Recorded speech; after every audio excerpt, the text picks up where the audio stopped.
Bueno, tenemos al presidente del Colegio Profesional de la Abogacía, Andrés Abramovich. Bueno, se conoció en la última semana lo que se llama el divorcio express. Sí, un divorcio sin abogado. En instancia administrativa. Sin jueces tampoco. Es decir, exactamente. Una pareja, un matrimonio constituido legalmente por un matrimonio, un acta civil, concurre al registro civil, a un oficial del administrativo y dice: nos queremos divorciar. Está bien, se le firma el acta. Ahora, después viene el problema, ¿no? O sea, ¿qué haces? Los hijos, los alimentos, los bienes, la división de bienes, la tenencia. Así, uno podría pensar eso en una situación de absoluto acuerdo sobre todo. Ni siquiera eso, no sé, vamos a preguntarlo a Andrés, ¿no? Ni siquiera eso, porque el acuerdo privado alguno puede incumplirlo y van a tener que ir necesariamente a la justicia. Efectivamente, ¿o no? Sí, tal cual. Bueno, en primer lugar les agradezco mucho la invitación, es un privilegio para mí estar acá compartiendo y charlando sobre esta cuestión que bien están poniendo en foco ustedes acerca del divorcio express, que a primera vista parece atractivo, parece algo bueno para la ciudadanía, porque ¿quién no va a estar de acuerdo en simplificar los trámites? En que la gente acceda ante los organismos del Estado, encuentre solución de manera rápida, expedita, sencilla y sin tantos costos. Eso está bueno. Y creo que el Estado tiene que funcionar mejor y todas aquellas medidas tendientes a eso, desde ya que tenemos que apoyar ahora. Por este camino, verdaderamente no es la solución a la gran problemática que implica la disolución de un vínculo afectivo, es decir, la ruptura de un matrimonio. Vos bien lo marcaste, Guillermo. En primer lugar, cuando las parejas se rompen, cuando deciden hacer un divorcio, verdaderamente existe una situación de fuerte conflicto.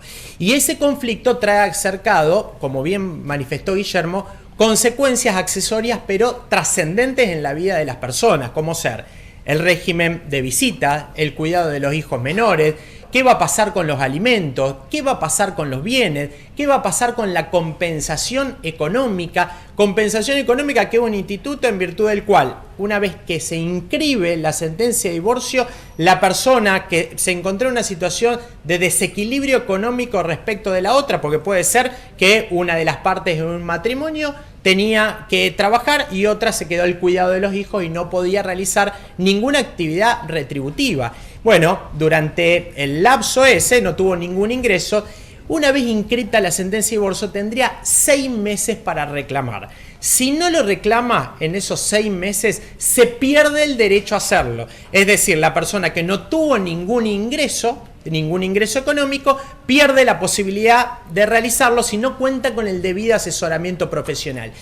Y nosotros, vos también marcaste, Osvaldo, de que tendrían que estar completamente de acuerdo en todos los aspectos. Pero también lo mencionó bien Guillermo, hay que ver eso. ¿Por qué? Porque generalmente las partes no están en igualdad de condiciones. Uno tiene menos conocimiento de los derechos, de las obligaciones que les corresponden respecto de otros. Incluso más, la parte que se encuentra en situación de mayor debilidad o vulnerabilidad puede ser instada a una firma y esa firma del divorcio le puede llegar a traer aparejado pérdidas de derecho.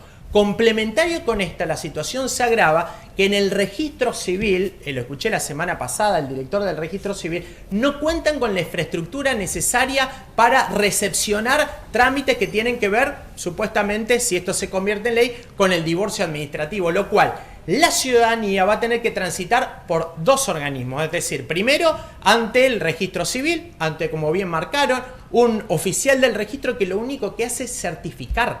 Pero el oficial del registro no tiene la facultad, la formación ni la idoneidad para decirle a las partes cuáles son sus derechos y cuáles son sus obligaciones. Y posteriormente, para realizar y para solucionar todas las otras cosas que tienen que ver con el divorcio, como bien marcaron, los bienes, los hijos, la compensación económica que necesariamente van a tener que transitar en justicia. Incumple lo que se estaba proponiendo, esto es acortar plazos. Exacto. Y trámites, ¿no? Pues aquí se pasa por una instancia administrativa y después derivaría en una cuestión judicial.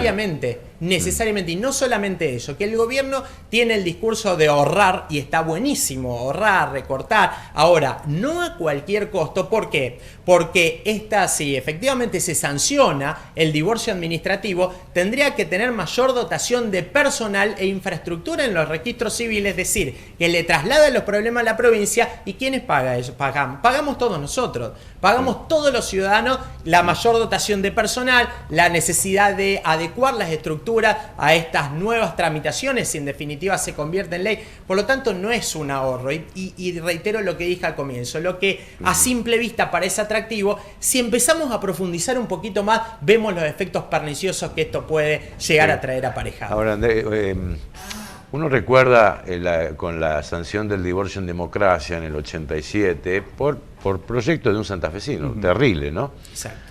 Uno de los argumentos de las grandes marchas contra el divorcio en el país era que, bueno, se sanciona la ley de divorcio, va a haber una andanada de divorcios en el país, el 80% se va a divorciar. Se divorcia el que se tiene que divorciar, se divorcia el que se tiene que divorciar.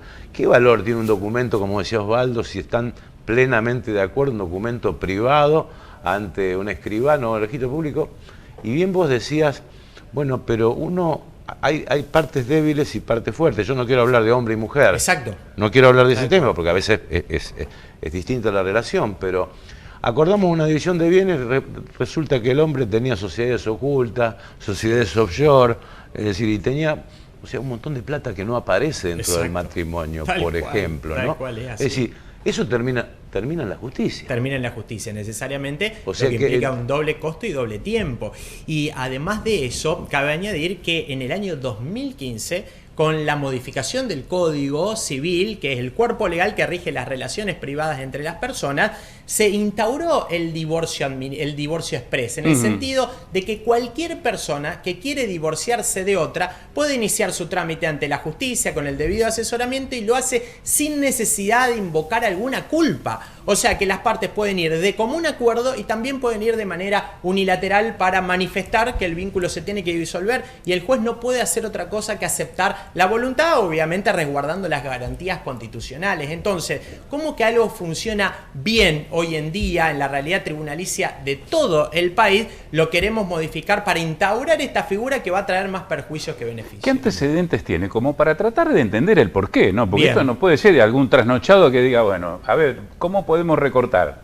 Hagamos esto, suprimamos los abogados, que lo haga un oficial del registro civil. Totalmente. ¿Hay algún antecedente en donde funcione esto así? Mira, hay funcionamientos similares en otros países. De hecho, en la exposición de motivos se explica que efectivamente en otros países rige la figura de divorcio administrativo. Ahora, divorcio administrativo con vicisitudes completamente diferentes a lo que ocurre aquí en la República Argentina en la realidad cotidiana. Es decir, no podemos trasladar una legislación de otro país, de Dinamarca, para colocarlo acá en Argentina, porque la idiosincrasia es diferente. Entonces, hay figuras que funcionan muy bien en la República Argentina que tal vez en otros países no funciona de similar manera. Entonces, aquí lo mismo.